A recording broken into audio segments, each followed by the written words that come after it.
Here we go. Hey, everybody. Welcome to my live Q&A. Today's Ask Me Anything. I'm here with Jason Teale. I'm going to try and bring him in here. So let me see if I can share my screen. This is a new tech. If you're in the chat, please just type something in if you can hear me okay. And I am going to share the screen. So let's share a window. Let's share the Zoom meeting. And let's see. Works. Boom. Oh, hey, wow. there we are. Cool. But now let's see. Cool. Yeah. So. Yeah, I can see you. Yeah. Okay. So. All right. Yeah. All right. Thanks everybody for bearing with us. This is the first time I was trying to do a live video, and the YouTube live invite thing just didn't work. There's a bad recording of it up there if you want to see it. 8 minutes of, are you there? Are you there? Yeah. Max headroom? Max headroom. Yeah. Jittery kind of stuff. Yeah. So, yeah, I'm Pete DeMarco. This is Jason Teale. Right now, I'm signing in from New Haven, Connecticut. Jason is in Ulsan, South Korea. And Jason is an old friend of mine from when I lived in South Korea. We kind of got started in photography together, I guess you could say. Yeah, I think so, yeah. Yeah. You were in Ulsan. I was in Busan, an hour away. We did exhibits with our group, the Busan Light Stalkers.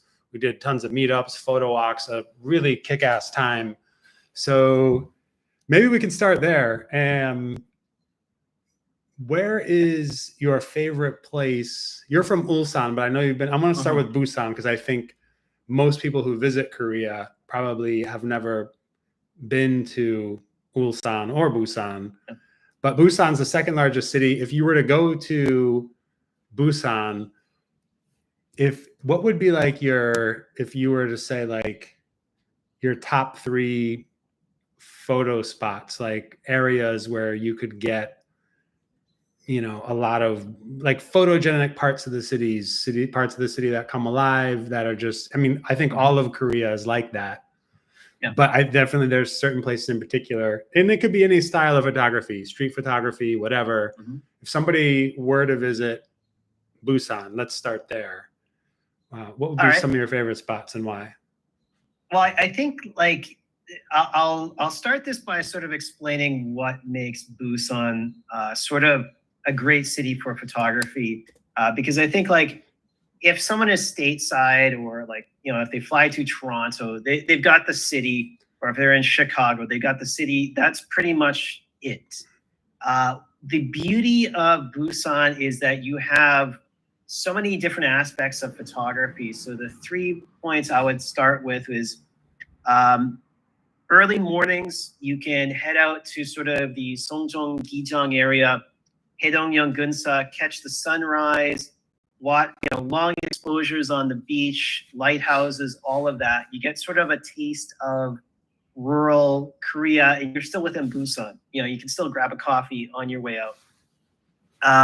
The next part, you know, a lot of people love the Haeundae area, but for me, it's you know, like for photography, maybe people will object to this, but it's a little dry. You know, you got the Gwangali Bridge, but to me, that's a single one-off shot.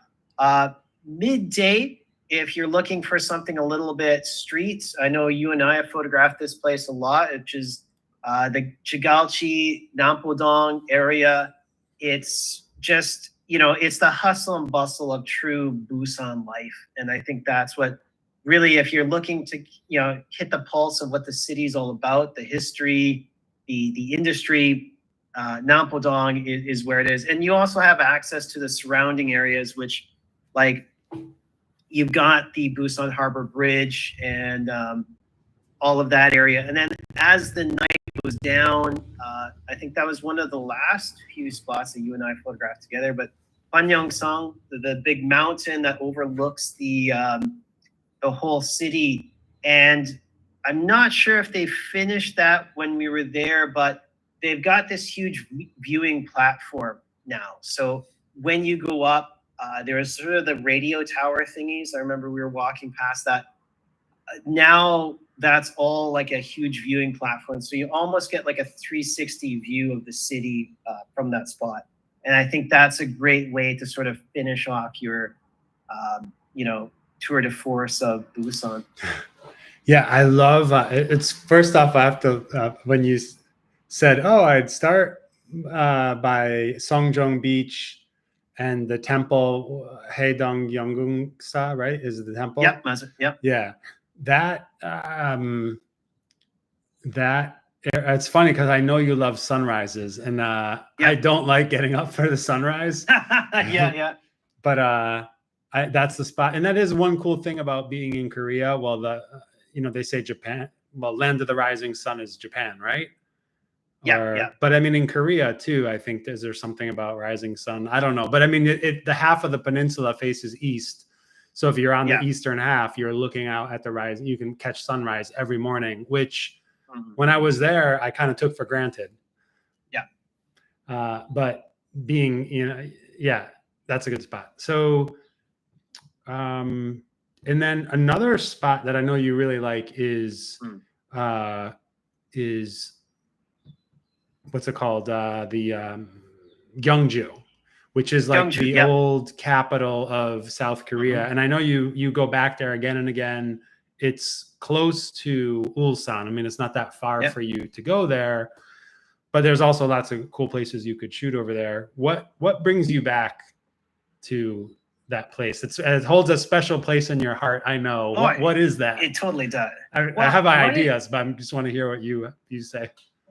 What it is like Gyeongju, as you said, it's the former capital of the Sheila dynasty. They call it the like open air museum.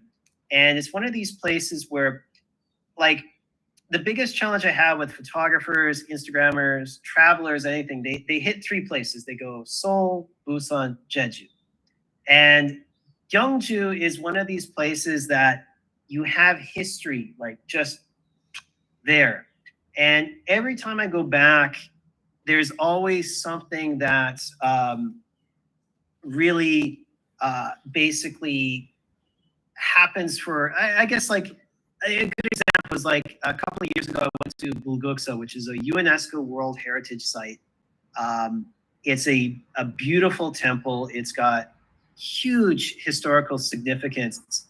And I hit there on Buddha's birthday, which for those who don't know is a huge celebration. The temples are all decorated with lanterns. And I was very shocked that when I went there that there was not many people. Like everybody goes to Busan, Samgwangsa, that's the big show now.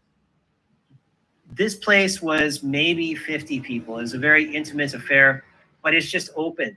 So you have this parade of monks, you have this beautiful scenery around you in this like centuries old temple. And it's just right there, right in front of your face. The other aspect that I love about Gyeongju is the fact that you have areas, Cheomseongdae, the Daerongon Park, that whole area is in this sort of transition phase where it's becoming super trendy. So now you have a lot more hanok cafes, which are the traditional buildings in Korea, but they're putting in like really good coffee shops. And there's just lots going on out there. And one of my favorite places, which is right behind there, which is the Woljong-gyo, which is the classic bridge. And it was just completed maybe about 5 years ago in its entire form. And it's an amazing place that I keep coming back to because there's just this sense of history, but it's just so accessible. And for photography, that's what we want. Like you can go there in the morning, you can go there at night, anytime that you want. You have these places. Cheomseongdae, same thing. And there's always sort of these unique angles to find. You're not sort of channeled into just like one spot to look at one thing. Okay. So if somebody had, say, like 8 or 10 days in Korea. Yeah. And they've never been to Korea. And this could be somebody in Asia, you know, visiting from Singapore. It could be somebody in North America or Europe. They're coming over to South Korea and they like photography. And you mentioned, hey, everybody goes Seoul, Busan, Jeju, which I agree with. You know, that's the main places people go because Seoul is the largest city. Busan has like 3 million and Jeju is the island if you haven't been to Korea. What would be your, say, 10-day, let's say you had 10 days in Korea, or 10 days in Korea. What would be your kind of itinerary, or what would you recommend people go? Not just solely for, oh, it's Korea and you got to see this, but keep in mind it's for a photographer and they want to capture something unique and interesting. Okay, well, basically, I'm going to preface this by my own experience actually with Tokyo and whatnot in Japan. Right.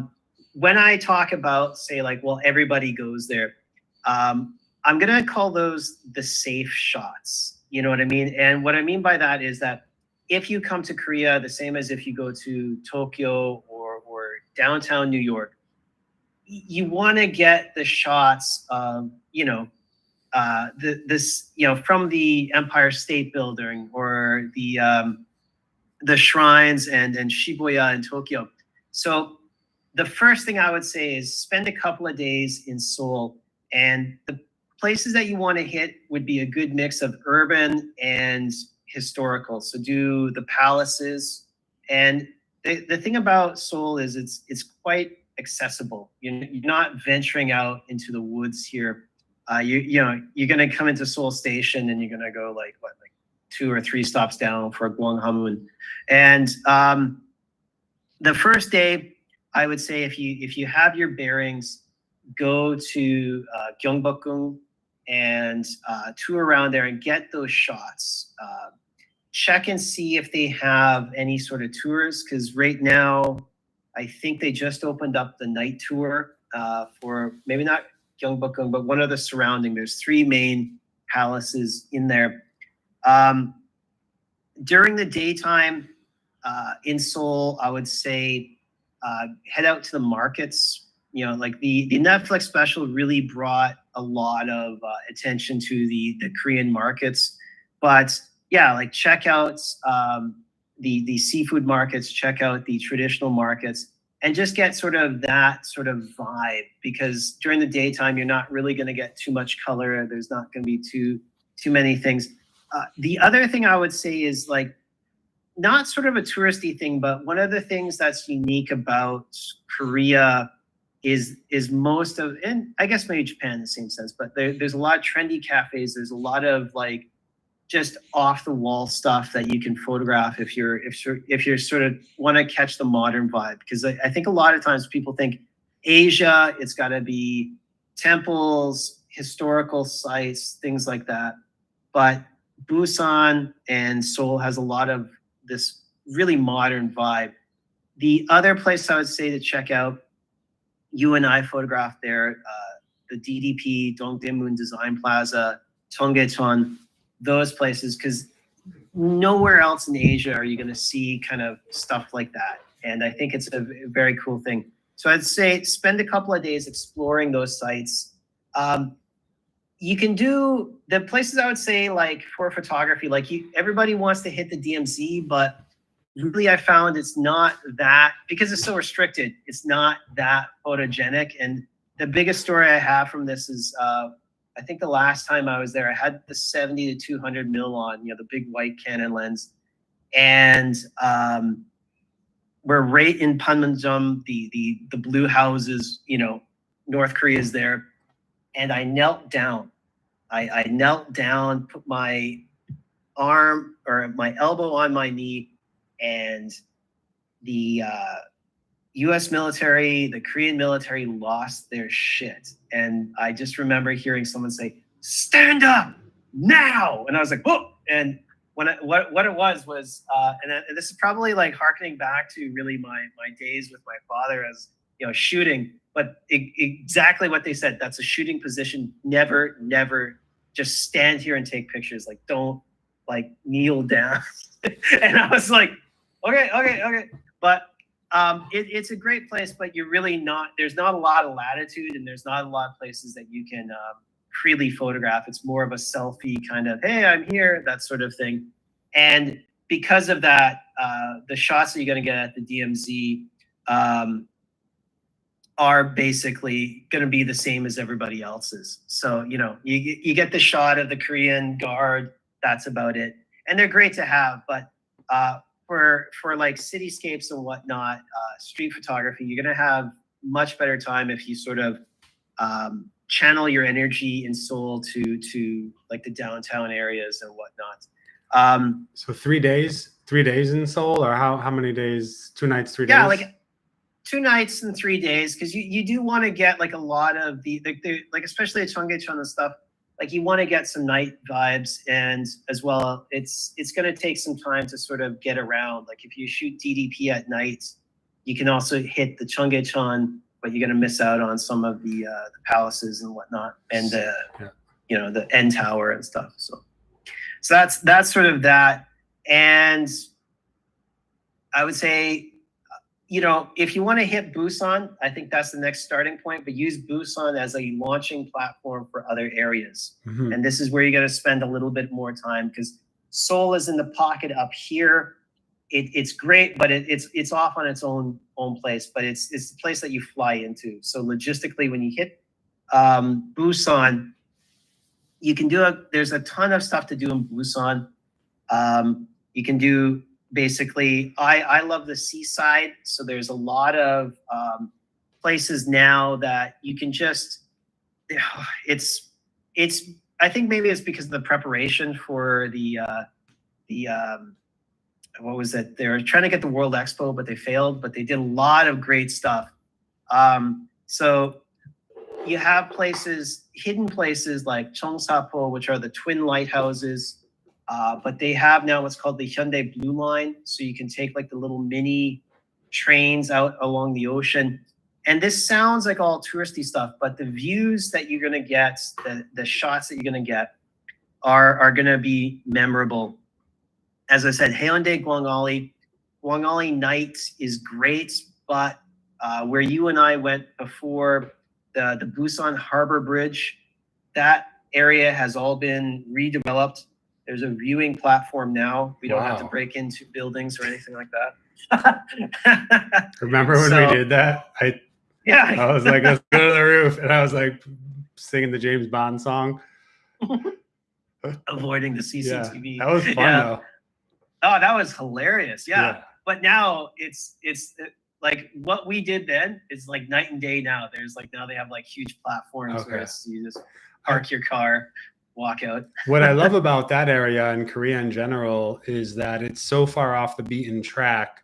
I mean, for, I would say, Europeans and North Americans, it's off the beaten track. But in Asia, like when I was in Singapore, everybody was dying to go to Korea because of the 4 seasons and winter and to see snow. And it's also just, it takes forever to get there from here. Whereas if you're in Southeast Asia, it's a 5-hour flight or 6-hour flight up to Korea. But I think also a lot of people maybe opt to go to Japan or maybe even China before Korea.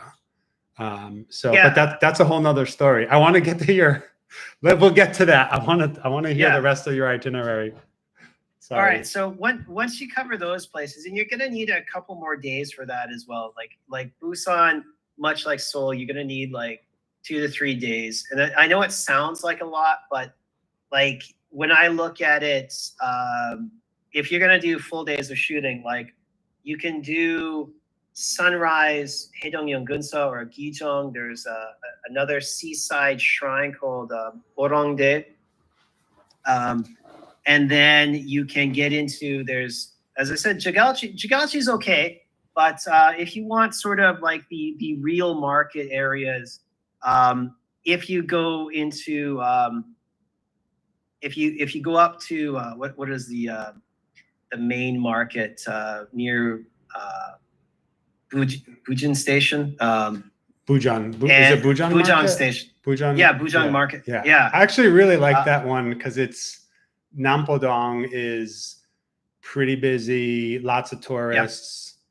I mean, not overly run by tourists like what you see, now in the news. Like if you're in Venice or something, it's not insane.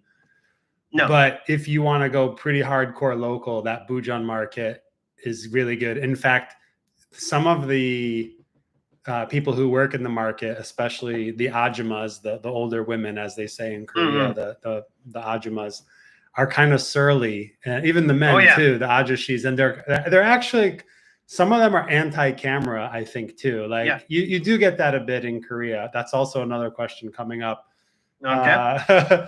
But yeah, that market it's very unique and original, but at the same time, it is a little bit harder to photograph because they're not used to tourists there. Yeah, and that's what sort of draws me to that, like the and also the Samyeon area is sort of like it's a little bit more local. It's real. It's like salt of the earth. It's not the cookie cutter like we're on SBS TV station travel show and everybody goes there because this smiling ajuma serves up the best pajan, Yeah.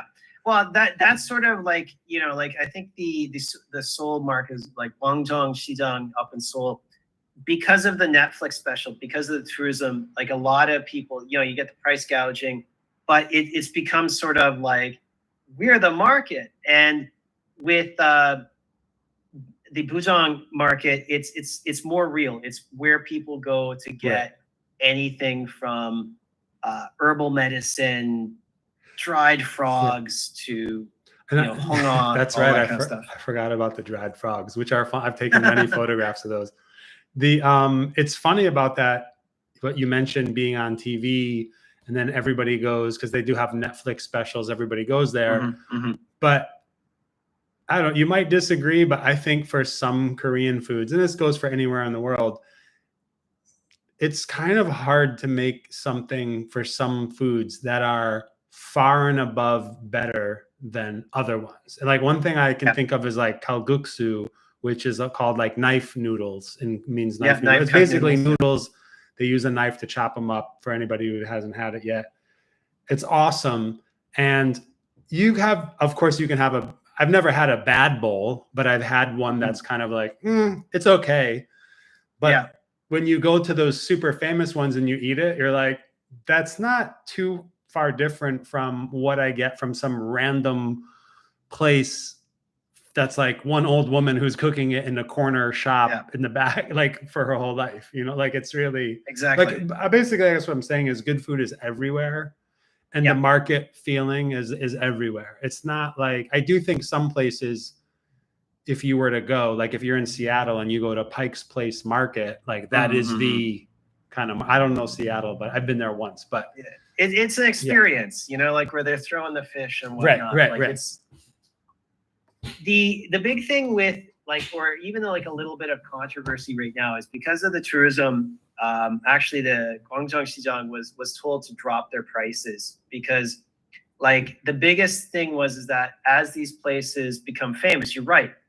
It's hard to make my favorite, say, shiahotok, which is like the Korean pancake that's like fried in butter, filled with seeds. Those are so good. It's hard to, it's amazing. Yeah. It's hard to make that any different than what the basic recipe is. But there's one in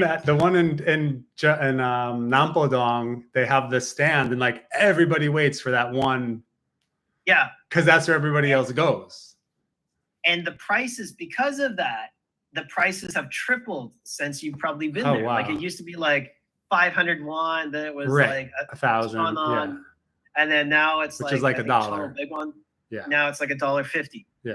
And the thing is it's the same thing. If you walk down the street, you can still get the 500 won one that tastes exactly the same. You're just not at the famous one. And that's sort of the thing with a lot of stuff in Korea. Like when people fly in and they got to go to Gwangjong, Shijang, they're like, we have to go there. Well, you know what? Yeah, if you go to another market, it's going to be the exact same. They're going to have the exact same food. It may not be the same it's not like you're going to be missing out. And that's the big thing where like outside of say the physical like attractions of Seoul, DDP and the palaces and whatnot in Sadong, you're not gonna, you know, if you're looking for the true flavor of Korea, you know, you can venture out into different areas and you're gonna catch similar shots. But I think a lot of times I call it like trophy hunting. People want the you know, I was there, like, you know, this is my shot of the DDP. I was there, and it's good. And again, it's a safe shot. But if you want sort of different shots of Korea, then you got to go to different places. I like getting a kind of balance or mix, because I mean, if I go to Paris, I want the Eiffel Tower. Yeah. But at the same time, sometimes your shots that you're most proud of are the ones of just like randomly walking around some alleyways or something. That's the balance. Yeah. And the cool thing about Korea is hardly anybody's been there, at least let's say Europe and US. So if you do go there, your shots are, you know, even if for you, if you live in Korea and you take a picture of in the burial mounds with the tree in the middle, the big mounds in Gyeongju, everybody in Korea has seen that photo a million times. It's so popular. But if you show it here in the US, like people be like, I've never seen that in my life. Exactly. So you don't have to like go, you could take the postcard shots and people would be like, never saw that. What is that? Yeah. And I think that's what you got to keep in mind. Cause like the one thing I will say is that like, the biggest, I would say, you know, when I was talking about with Japan, like I went my first time to Tokyo, I went with a bunch of photographers and we never hit any of the tourist spots. So any of like the big shrines with like the hanging lanterns, any of that stuff we never hit. We were like photographing drift car racing and, you know, we were like way out of town. So I had lots of great shots of urban Tokyo. I had lots of great shots of drift cars, you know, Tokyo Drift. But for like at least a decade until I could go back to Tokyo, I really wanted the tourist shot. I wanted like the sky tree. I wanted the cityscape. And I think that's where the balance is. Like right now, Korea is seeing a surge in tourism. Everybody wants to go to the palaces. There's the Starfield Library, like the escalator with all the books. All of these great places. They're just coming up on the radar, but you want to keep a balance because, you know, sometimes, those postcard shots are great, but you also want to show the other side of Korea, the non-Myeongdong side of Korea. So that's where, like, I'm saying, like, when you hit Busan, venture out to Gyeongju. Gyeongju is really not on the radar yet. I think for Southeast Asia it is, but for Westerners, it's still Seoul, Busan, maybe Jeju. And for these places, if you kind of go around outside of these areas, you're going to catch some rural Korea, the side of Korea that you don't normally see. And for myself, that's sort of where real life is. When you hit Jeju, like it's great, the seaside stuff, but the reality of it is it's all manufactured for tourism. Like the teddy bear museum or the sex museum has no significant historical value to Korea other than to take your money and to show you a large teddy bear. Yeah. So that's what I think anyway. So, okay. Here's a kind of variation on that question. Let's say you are a remote worker, a digital nomad, and I know that Korea has these digital nomad visas now, or they're really pushing that. I don't know if they still are, that are good for they're maybe a year or something. I don't really know exactly how they work. Like if you have to prove income of over yes, you do, $2,000, three times the national average. So what would that be, like $3,000 3 times the national average? Oh, so it's the average is probably like 1.5 or 2 million a month. Yeah, I think you're pushing like I think it was like 80,000 or something ridiculous. Okay, so like they made it really hard to get. Yeah, you probably need like you need to be making anywhere from probably 70 to $100,000 depending on your currency, the exchange rate of Korea right now, the won. But Korea is super easy to get into, and they give, it accepts people without visas, I think, from many countries. And I know, like, if you have a passport from the West, and I imagine a place like Singapore or wherever, you can stay for 90 days, no problem. And I think you could easily probably go out and come back in again. But you can easily go there and stay for 3 months. And so what if somebody, they just, they're a digital nomad or a remote worker, they're looking for something different. Where would you kind of settle down if you were in Korea for 3 months? And you want to work, but you want cafes.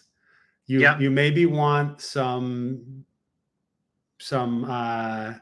like a co-working space or like a WeWork type place or something, maybe. Of course, you want fast internet, but that's everywhere in Korea.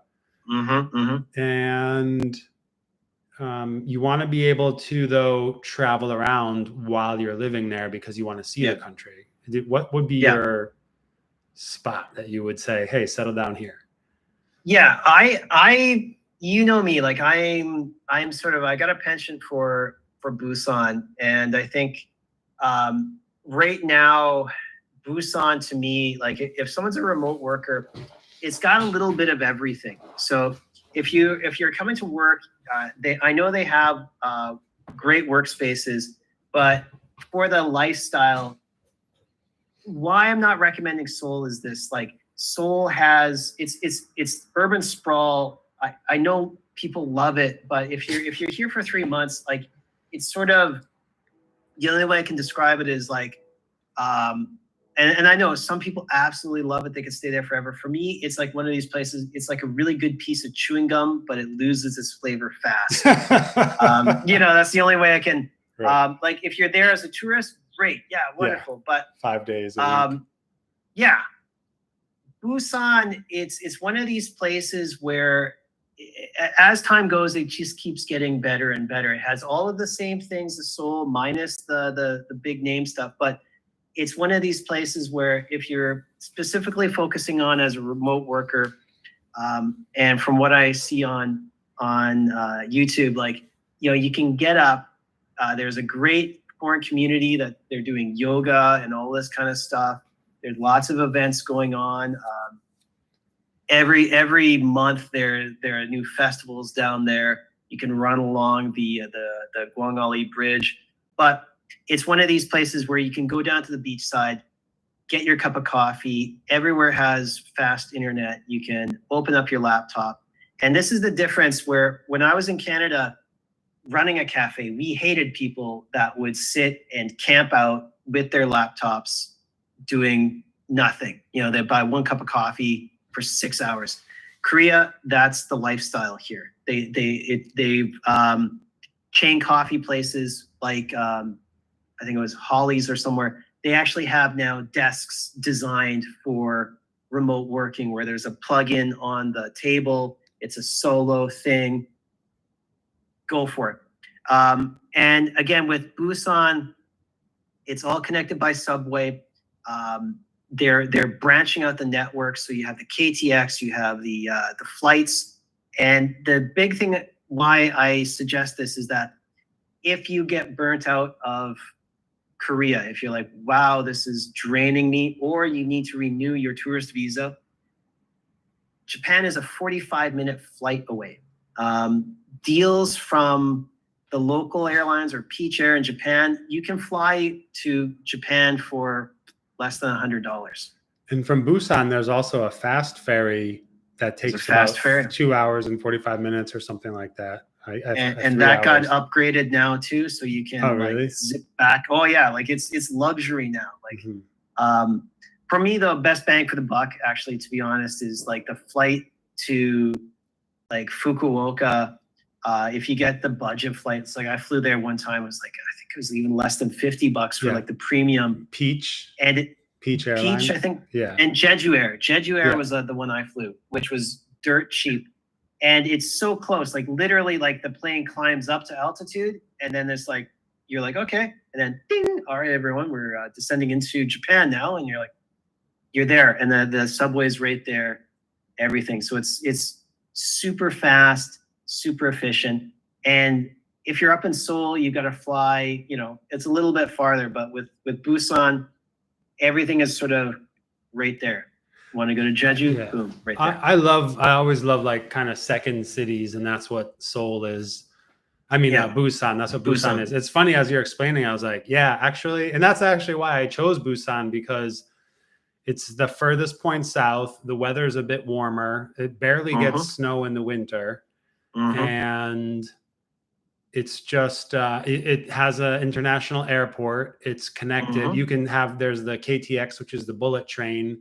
You could shoot around the country, be anywhere, anytime. Also, I love just the south, the landscape, the food. And Busan is a port city, which I like port cities because they're kind of gritty. It's kind of like Osaka as opposed to Tokyo. So I think that lends itself to a kind of unique atmosphere, because you do have parts of the city which are very glitzy and glamorous and fancy. But you still have these pockets like they call Daldongne, you know this, which is called the moon villages, which are, they actually look like favelas from Brazil. They're like these, they're not shanty towns, but they're these houses that kind of cling to the cliff sides. It's very, very cool, very photogenic, but you can quickly go from new world to old world very quickly. And I like the contrast between the new and the old while you're there. And yes, there's also, it's big enough that it has a large expat community, which kind of sound, if you've never been abroad or like a long time or lived abroad, that doesn't sound like a big deal, but you do after a while. Sometimes you're like, oh, I want to go to a bar and get a cheeseburger and speak English, you know, but if you're like in some small town, it can be really cool for a week, a couple weeks. But if you're living, you know, very far away from everything, it's very isolating. And so I think part of the experience is that, I'm going to go work at this cafe and maybe there's other foreigners working there, or I'm going to go do a yoga class and it's mixed. Like, Busan's free. Man, you're making me want to get on a plane and go there. I'm like, why did I ever leave? It is awesome. It's such a cool freaking town. It's very, very cool. Well, it's like what I sort of love about it, and you're sort of hitting the thing is like, you don't, there's a balance to everything, right? So like you that's the thing, like you can go full on Korea and you can go into your little like dongne and get, you know, like you can eat only Korean food, but there's going to come a time where you just want that connection, or you want to talk to someone who's been here that can sort of help you, you know, like the Rosetta Stone, like, that's how you do that. And I think that Busan has this sort of a little bit closer of a foreign community. And then also like the pace of life is a little bit different from Seoul. And you have pockets of glitzy stuff. Like I was just laughing the other day, like, I'm not sure if you remember the roof of the university where we were shooting the bridge that one day? Yeah. Now there's like these giant skyscraper apartments like right there now. And it's a whole new area of like rich people. Wow. And like the pace of life is always changing in places like this, because a lot of people are, you know, coming into Busan. There's money flowing, but as you said, like 2 more stops down the road, it's back to like, you know, middle class, low urban, historical, Jutek kind of places. And all of it, what I love is that it's photogenic. There's always something going on. And again, like going back to Nampodong and stuff, like there's just one of the things that I really tell people to spend some time is, and not just go to the tourist spots, is there's so much, like right now in Busan area, there's these massive cafes, like they're seaside cafes, they're massive, but they're just doing like random stuff. Like a couple of years ago, I was down there with Robert Collier, like a great photographer, and there was actually like a cafe built into an abandoned pool. Oh, is that the one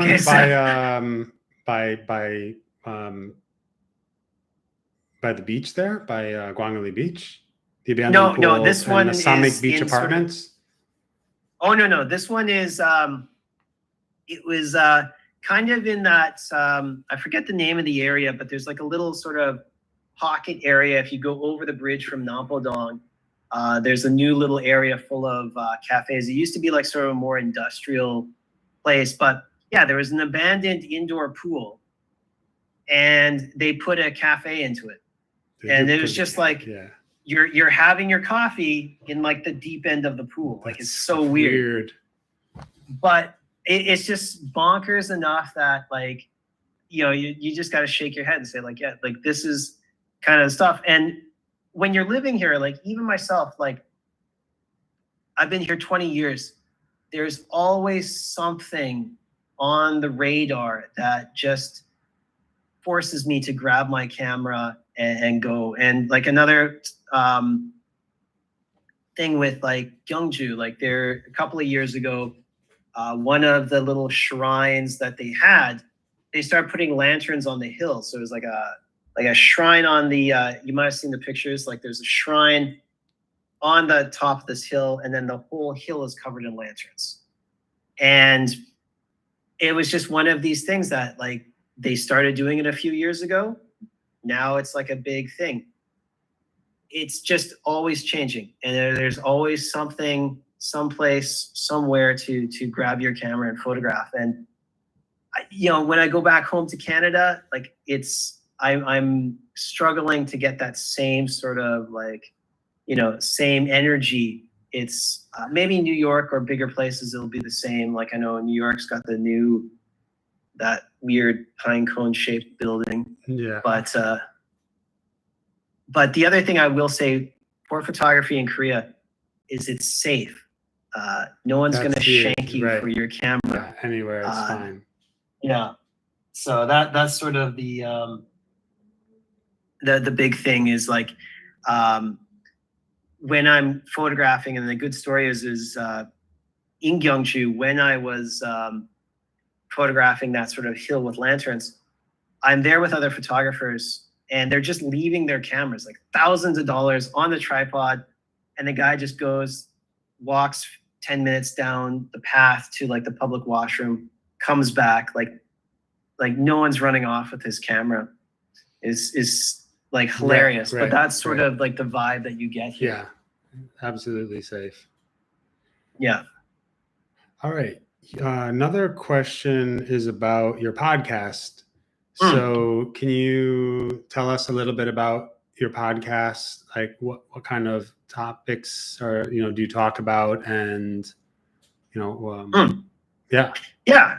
So the podcast, it came out of like basically boredom over the COVID era. And what I really want to talk about was there's a lot of photography podcasts, but a lot of them are trying to be the next Peter McKinnon, or they're trying to be like a school or whatnot. But what I wanted to sort of replicate was basically the conversations that you and I had together and the topics that we talked about. And at that time, there wasn't a lot of interest or information on photography in Korea at that time. And also too, like I'm looking at this from like just a regular photographer's point of view. So I'm not trying to give in-depth tips on Photoshop or how to get famous or how to be the next, Pete DeMarco. What I'm trying to show is like, just photography from my perspective. So at times it's a little bit all over the place. Like I talk about, photography in Korea. I interview other Korean photographers. I talk about life here in Korea. And then also I sometimes just dive into topics that I cover with my photography students in my classes. So I'll talk about like recently it was like night photography. And then I'll go into like things unique to Korea, like Buddha's birthday, where the best places are to photograph that and things like that. So I really like your, I like all the topics that you cover, the episodes, but my personal favorites are always the interviews that you do with other photographers. And I just like that in general. I like listening to those kind of interviews. And I love, my favorite was with Andy Falk, and that was fantastic. It felt like it's, just the two of you hanging out. But I liked, Andy's been doing, well, all of us have been doing photography for so long, and sometimes as work or side jobs, also just as a hobby. But I like how you kind of, covered all those aspects. And also he talked about being in Japan and whatnot.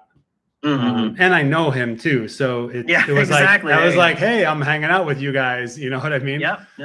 But I also liked the one with Lee Kelly, who I unfortunately never got to meet in person, but I really enjoyed his talk. Also Johnny the Greek, Johnny Landis. And then you did one with a street photographer up in Seoul who I didn't know of. I wasn't there. JT White. Yeah, he wasn't there, but I found that really interesting. So yeah, I love all of those. And then I know you have some, like, you have one about like where to photograph the lanterns in Korea. You have one like about like, I mean, there's just like, it's whether it's learning about photography from other, viewpoints to, inside information and tips about photographing in Korea. So I think go ahead. Oh, I was just gonna say, like it may seem scatterbrained, but it was sort of no.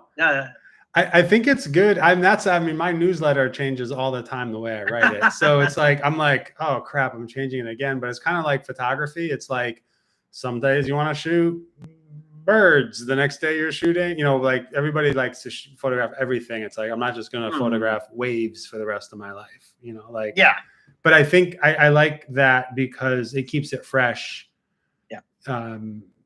So, but I wanted to ask you about running a podcast. I know some photographers maybe want to start their own podcast. What's been your experience running your podcast so far? Well, it's been a really good experience because I think for myself as a photographer, there was that push to want to start a YouTube channel because that's what everybody else did. And that's probably the better way to do it. I don't know. But I found with the podcast, like, I just felt more comfortable behind the mic than I did behind the camera. And what it was like, of course, putting on YouTube is probably free, I think. But there's so much stuff to like build into it. You had to have, I don't really have a library here, but it was, for me, it was just easier to sort of pop the mic down and hit record. And then it was just fun not having to worry about how I looked. And I could just talk into the microphone as if I was talking to my own personal shrink or something like that. And then it was just easy to throw up. And the expenses are minimal. Like, I mean, it's maybe, like $10 a month for the hosting fee. And then you're everywhere. Like a lot of these packages, you're on Spotify, you're on, iTunes, all of that. So you're out everywhere.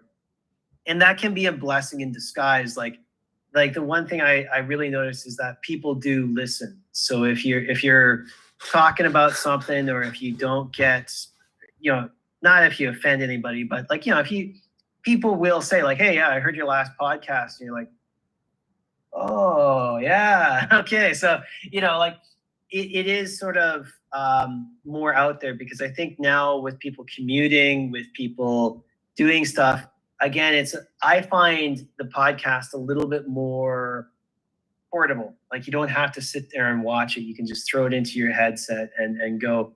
And that's what was sort of attract me to that. But I did have a lot of people say like, look, you're a photographer. Yeah. You have a podcast. Yeah.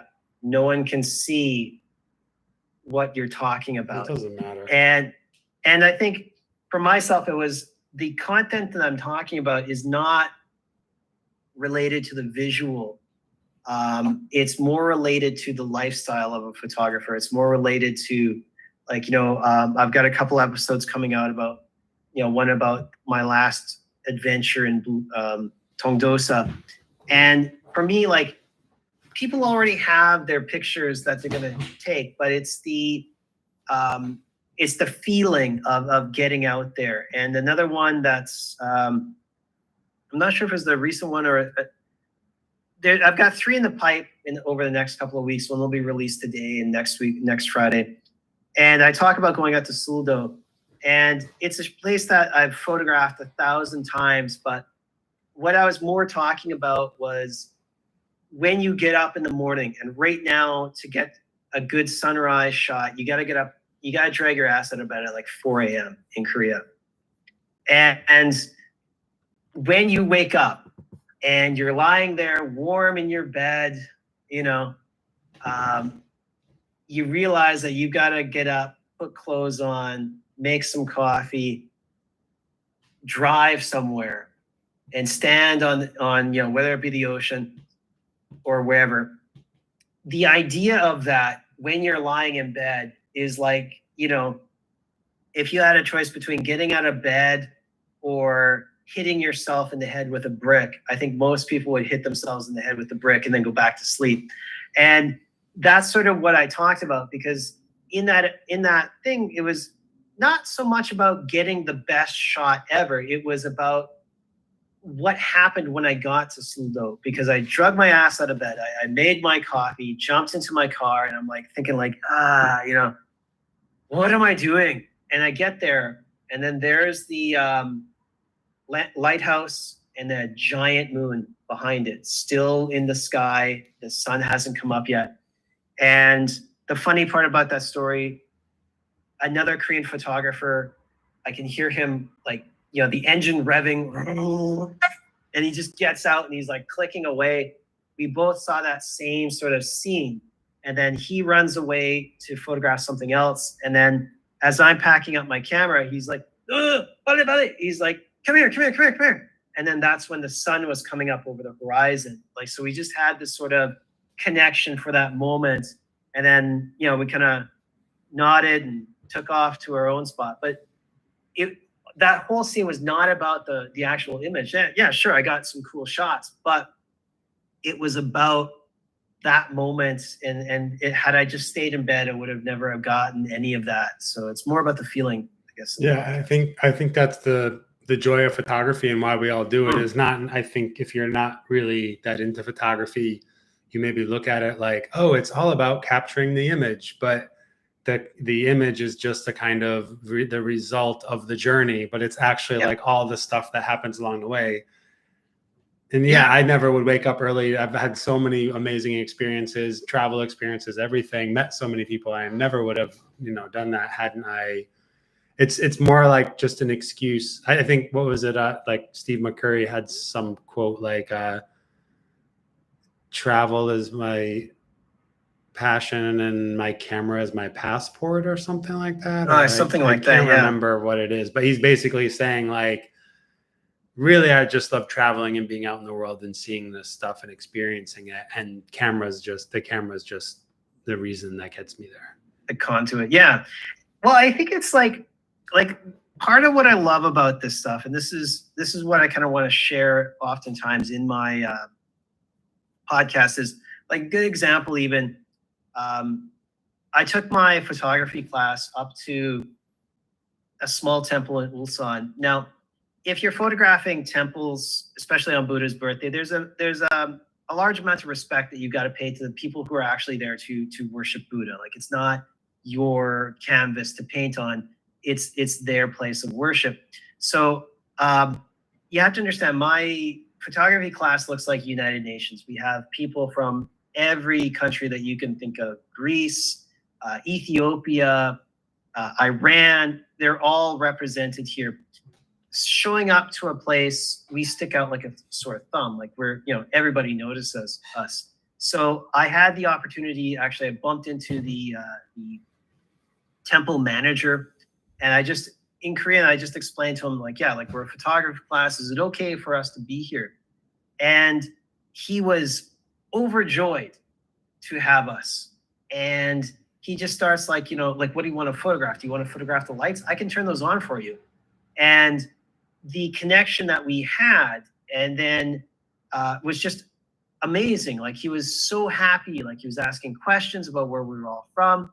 A monk comes out, and same deal. She's like, don't photograph our houses, which are on the premises, but like, if you want to like go inside this building, like generally stuff that was off limits to like regular folk, they're like, yeah, like open the doors, go peek in, take some photos, like. And it was such a welcoming experience. Were just like, yeah, like they were just put back by this, and they caught a glimpse of that feeling of like, this camera, this purpose is more than just sort of recording what you see. It's as McCurry put it, like it's your passport to sort of, being able to just open this door and photograph the shrine, which had you not had this permission, had you not gone there, you may have gotten in trouble, or you just would never have discovered that area. Right. And that's sort of what I think, like, especially when you travel, but even if you're just in your own town, like you just discover these places that when your brain is just, okay, go to work, come home, grab a burrito, watch Netflix, you're not in that creative space. When you have the camera in your hand, that's when your brain is like, oh, what's that over there? I'll check that out. And I think that's sort of, for me anyway, like that's the feeling I have. And I just have the luxury of, being able to go to a like World Heritage site, centuries old temple.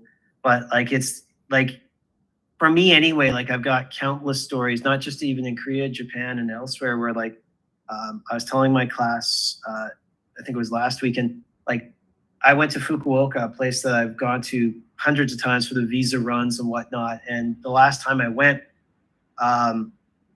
there's I think it's like the Shofuki Zen temple there. It's a big one, but they are having a festival. So I'm just photographing these people in traditional kimonos, just hauling ass through the temple to get to like practice or something.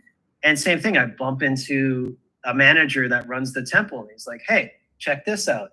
Opens the gate. That's our float for the parade. It's built in whatever They're century. So proud. Yeah, and then he's like, just go around. If you want to photograph them practicing, just let me know. I'll do it. And it just so happened that they were like, as soon as he said that, they finished practicing. So, but in the same sense is when I saw them again in the parade, you got sort of the nod of recognition, like, oh yeah, I remember that guy. And it was just such a welcoming environment. And then I think like a lot of times it was just simply because you're there with the camera, you're not trying to like take a selfie, you're not twerking or something. It's you're just appreciating the moment, and I think people can sense that, and they're proud of this space. So exactly. Yeah. So that's what I want to convey in the podcast. Do note that I'm terrible. Like I try and get out weekly podcasts, but sometimes I'll do a spurt of like 3 weeks, and then I'll get caught up with whatever I'm doing, and then sometimes it'll be a few weeks before the next one comes out. So if you're listening, where can people hear the podcast, follow you, see your website, all that stuff? Anywhere. So my podcast is, you can find it on iTunes, you can find it on Spotify, anywhere that you listen to podcasts, I'm probably there. And then with my blog and website, you can just find my name, jasonteale.com. And for all the other stuff, you can find me on YouTube. I've paired my podcast with my YouTube channel. So when I post a new episode, it'll go up there as well. Oh, cool. Good to know. Yeah. So all that good stuff. And then, yeah, the classes, if you're in Ulsan, they'll be every Saturday on 10 till 12. Where? At the Ulsan Support Center for Foreign Residents. It's next to the City Hall. Okay. So do you have to be in Ulsan to join that? Yeah. Okay. Yeah. So basically, it's for foreign residents, but there's like basically, I don't think they're too strung up on that. You just have to attend the class, so you have to be physically there. Okay. Where we are working on different things, as we talked about before, like depending on the interest level, we may do some private workshops and whatnot in the future as well. But for now, the city is backing me, so that's where I'll be. Awesome. Mr. Ulsan.